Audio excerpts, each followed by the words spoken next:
Hello दोस्तों, आज की कहानी है गुरु और शिष्य की।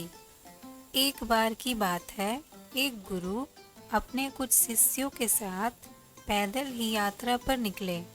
वे चलते चलते किसी गांव में पहुंच गए। वह गांव काफी बड़ा था। वहां घूमते हुए उन्हें काफी देर हो गई थी। गुरुजी थक चुके थे और उन्हें बहुत प्यास लगी थी।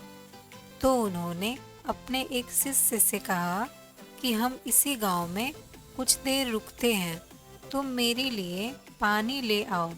जब शिष्य गांव के अंदर थोड़ा घूमा तो उसने देखा कि वहाँ एक नदी थी जिसमें कई लोग कपड़े धो रहे थे तो कई लोग नहा रहे थे, और इसी वजह से नदी का पानी बहुत ही गंदा सा दिख रहा था। शिष्य को लगा कि ऐसा गंदा पानी गुरुजी के स्वास्थ्य को खराब कर सकता है, उन्हें ये पानी नहीं पिलाया जा सकता।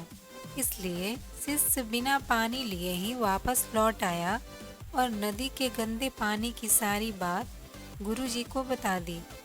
इसके बाद गुरुजी ने किसी दूसरे शिष्य को पानी लाने के लिए भेजा।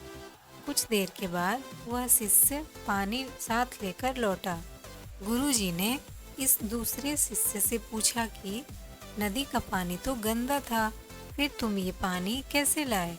शिष्य बोला कि गुरुजी, नदी का पानी वास्तव में बहुत ही गंदा था, लेकिन लोगों के नदी से चले जाने के बाद मैंने कुछ देर इंतजार किया और कुछ देर बाद नदी में मिट्टी नीचे बैठ गई और साफ पानी ऊपर आ गया। उसके बाद मैं उसी नदी से आपके लिए पानी भरकर ले आया। गुरुजी ये सुनकर बड़े प्रसन्न हुए और बाकी शिष्यों को भी सीख दी कि हमारा जीवन भी इसी नदी की पानी की तरह है।